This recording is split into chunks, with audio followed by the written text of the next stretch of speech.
Recently, I traveled through southern Italy. However, this video is not going to be about the photos I took, but rather what I learned during this trip. And that concerns having a new perspective or finding a new direction for my photography.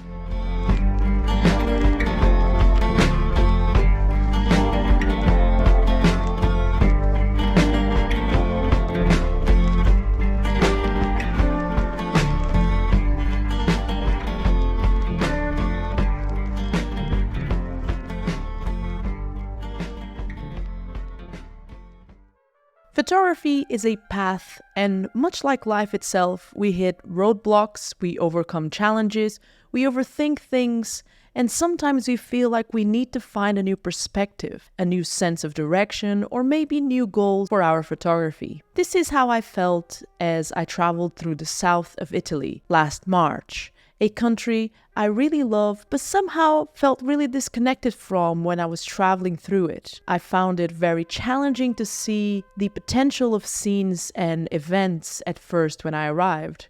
And as per usual, I kept writing and almost thinking about why I was experiencing what I did. I didn't want my photos to be the typical Italian postcard, and I wanted to convey what I usually have as intentions. But I also have to add that perhaps losing a very important roll of film that I had been shooting within the first couple of days left me really unmotivated. But in hindsight, that was not what lied at the core of the issue. At the core of it was perspective, intention, and inspiration.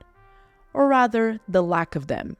Now, quite timely to all of this, actually, I was preparing a video for the channel and I was diving deeper into the work of a specific photographer who coincidentally is Italian and by the name of Luigi Ghirri.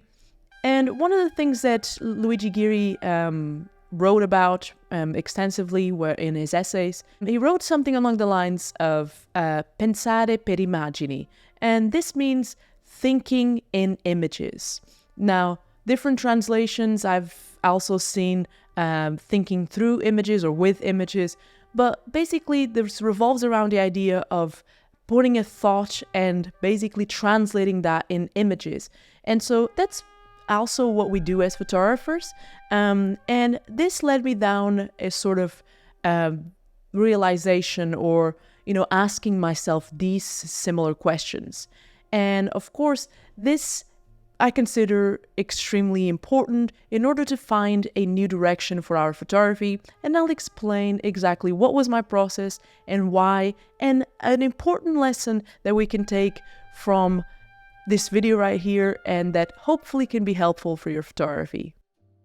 As I read through this, I realized that what Ghirri was trying to say, in my opinion, is that in order to translate the world how we see it, or to use more broader terms, in order to convey our sense of style, we need to have intention in order to focus on what we want to say and the thought or idea behind our photographs. So I wrote in my notebook at the end of my first couple of days, what was it that I'm looking for? And what is it that I see or feel about this landscape or within this landscape? And I realized that I felt a sense of nostalgia because I had been seeing these photos of Italy taken by Bruno Barbet, or even a few months before the photos of Ruth Orkin when she traveled through Italy in the 1960s. So I felt nostalgia for a time and a place I couldn't find anymore, and that in fact I had never lived in. So in essence, I did want my photos to be like postcards, but in this sense, for them to become postcards of memories that, quote-unquote, I never had, and this longing that I sort of felt, and this fascination for what was gone. Now, those weren't the only things that I was, quote-unquote, struggling with. Of course, it's a figure of speech. There's other two things that I like to, make sure that I have a certain level of when I'm traveling, and that, of course, is to feel a sense of comfort and security.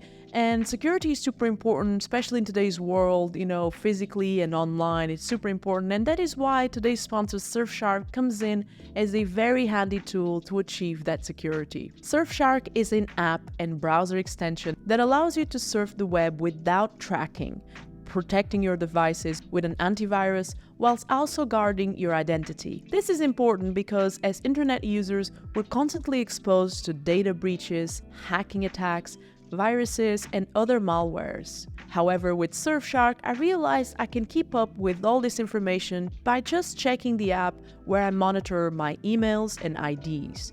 But I also think VPNs like Surfshark are brilliant because they allow you to mask your IP address so you can access content that is not available in your region. So if you're away like I was during my time in Italy, you can still access the same content from your home country. Now, if you want to learn more about Surfshark, how it works, and try it out for yourself, download it, you can do so by, checking out the QR code here on the screen, but also in the links down in the description.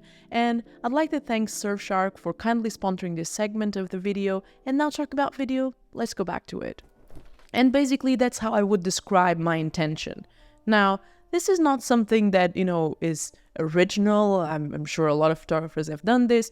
And I kind of was very timely looking into Luigi Ghirri, and then I discovered this sort of sense of, as well, memory or timelessness in his work, and this idea of human presence that is not there. And so basically, I looked further, and I realized that someone who also did this was actually William Christenbury, a photographer that we've studied here on the channel. And I think the name of the video is actually, or the title of the video was Discovering a Forgotten Color Pioneer or Color Photography Pioneer, something along those lines. And I was looking into that video and diving again into Christenbury's work, and I read something that made total sense with me and what I was feeling at the time and what I was looking for as well.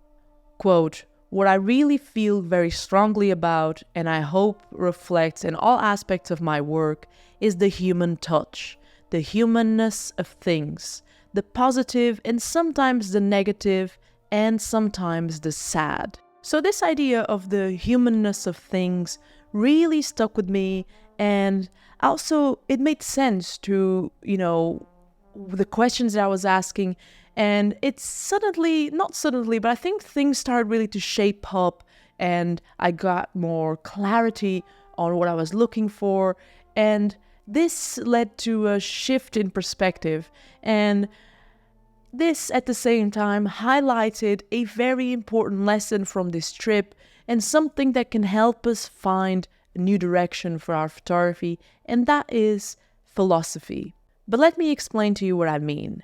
Here on the channel, we're always looking at different photographers, seeing what we can learn from them, and perhaps in my documentary videos, more than anything else, I focus also on understanding the photographer I'm talking about, usually by focusing on how they see and think their photography. And that is why Luigi Ghirri's words fitted in this situation like a glove. They allowed me to question myself and contemplate my intentions. So more than any visual inspiration, I needed food for thought. I needed something that could help me shift my perspective. So the important lesson here is that if there's a photographer you really love in particular and whose work resonates with you, then seek to understand them, to comprehend why they see the world the way they did, or still do. And if they have books conveying their intentions or even how they see photography in general, then pick them up, because more often than not, by seeing how others see and talk about their photography, it turns out to be an incentive to ask ourselves these same questions. How do I see and feel about what I'm doing? What is my intention or the meaning behind my creative process? And even if the photographer in question has a book, but they're not necessarily a favorite of yours, be open to see what you can learn with them. Because the truth is that we learn with each other, and there's a ton we can learn from one another's perspectives. I've read books like Cartier-Bresson's The Mind's Eye or Sally Mann's Holding Still, and while I know my style and theirs most likely has no common points, I have taken very important lessons from reading how they think and work with their photography. With Cartier-Bresson, I learned that a photographer can indeed be a philosopher with a camera.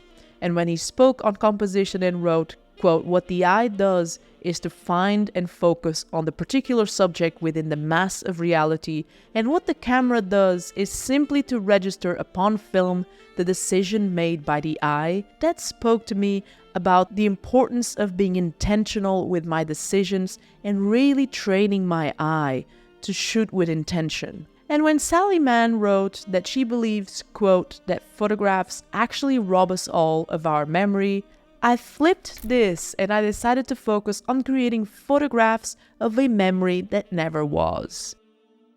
Now, circling back to the beginning of the video, Luigi Ghirri and thinking in images, how can this be done? And better yet, how can this help us as photographers? Well, I argue that first and foremost, this promotes a sense of looking at the bigger picture. No pun intended. The questions associated with this sentence, thinking in images, for instance, what is my intention? How do I perceive the world? How can I communicate this?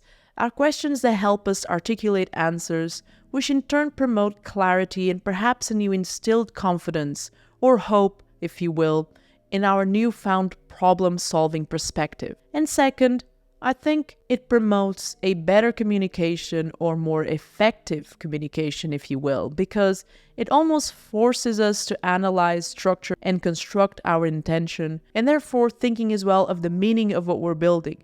So it might be that we become more focused, more direct, and concise in our quote-unquote visual language. And so on that note, I'll conclude the video here. I hope this was helpful in any way, shape, or form. I'd like to know what your thoughts are. Let me know down below. What do you think of, what I said? If there's any other photographers' whose philosophy or workflow you really appreciate, and maybe recommend some books. It's always helpful, not just for me, but for other people that come into the video as well and, want to learn more and want to get more resources. Talking about resources, links to today's sponsor, Surfshark, will be in the description. A massive thank you to them for kindly, supporting the channel and also, of course, sponsoring a segment in this video. And, all the details of the deal and, on what's going on and on the website and etc. and how it works is all down below. Down below, you'll also find links to my socials, to what I've been doing, what I've been working on, my book, etc., one-to-one sessions, anything and everything. So I won't bore you with that and what I've been doing. So yeah, I guess that it's all for today. So thank you so much for stopping by. Hope to see you soon here on the channel. And yeah, take care, stay safe, keep shooting, keep creating. Above all, keep learning photography, and I'm out.